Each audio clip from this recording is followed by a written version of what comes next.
This is a specialized true crime style report on the music industry. To keep this within YouTube's safe harbor guidelines while maintaining that breaking news intensity, I have removed any potentially flaggable terms and replaced them with industry-standard journalistic phrasing. Each section below is expanded to meet your character count requirements, approx. 1,500–1,800 characters, to ensure a high-retention, deep-dive experience. What if the most haunting voice in modern music belongs to a girl who refuses to wear shoes because of a promise she made on a cold street in southern Asia?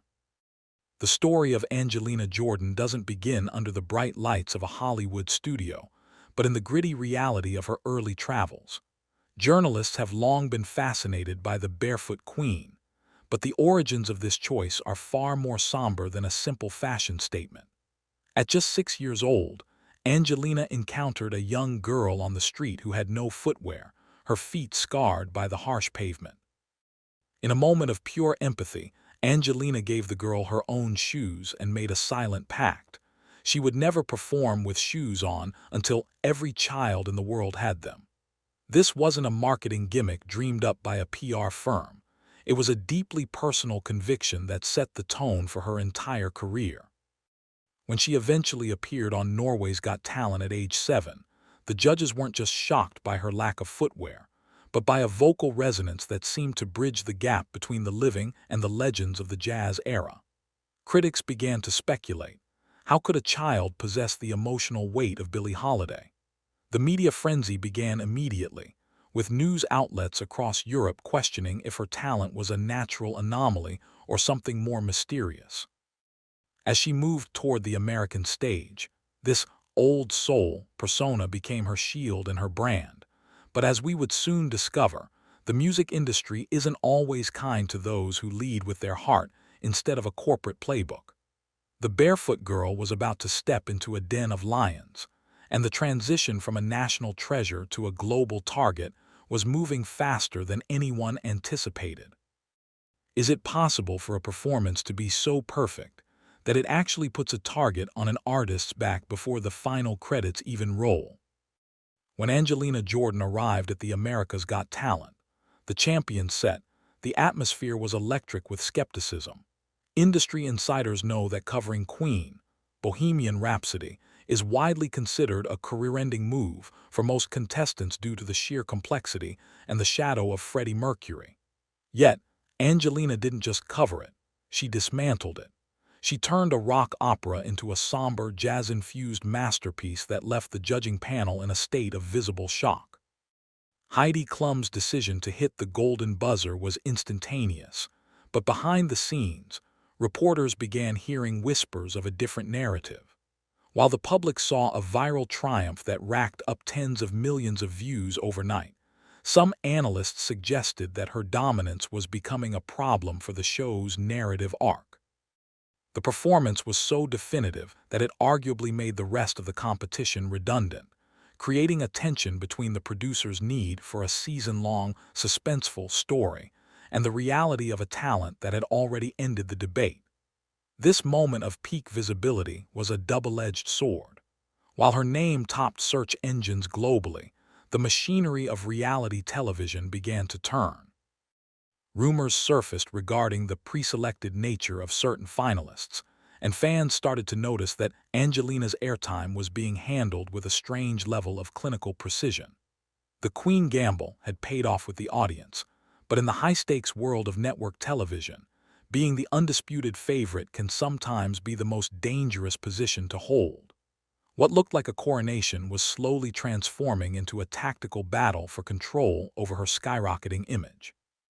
What happens when the voice of the people is actually a hidden committee operating behind closed doors with no public accountability?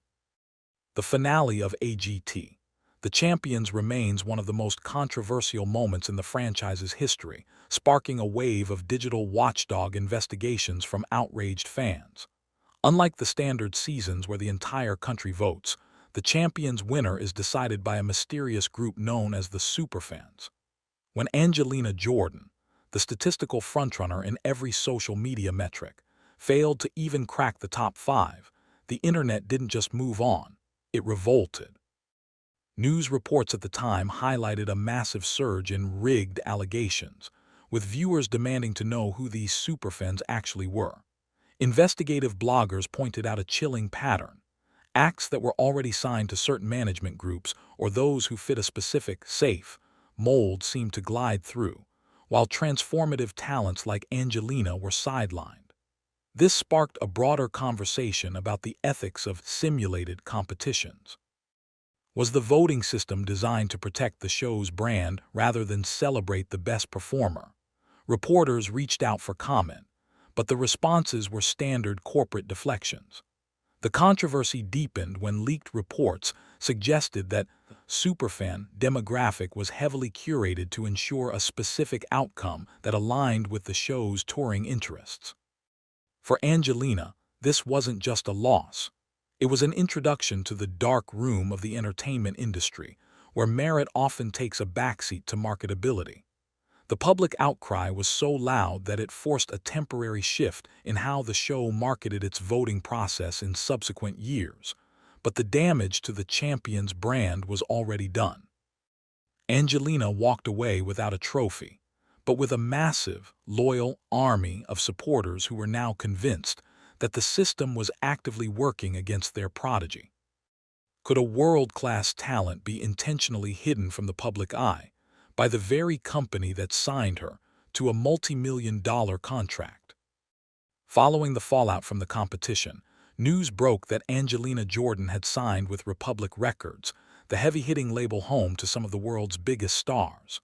On paper, it was the ultimate win.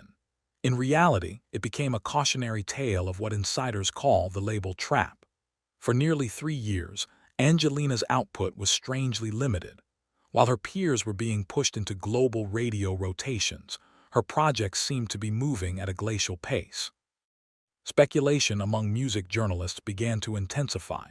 Was she being shelved? This is a notorious industry tactic, where a label signs a powerhouse talent specifically to prevent them from competing with their existing top-tier artists. If Angelina became too big, too fast, she might disrupt the earnings of the label's established pop princesses. This period of relative silence led to rumors of creative stifling and legal disagreements over her musical direction. Journalists noted that her social media remained active with independent-feeling content, while the big-budget promotional machine remained dormant. This ghosting period is where many careers go to die, lost in a sea of red tape and contractual obligations that prevent an artist from releasing music even on their own. The mystery of why one of the world's most viral singers wasn't being heard on the radio became a focal point for industry critics.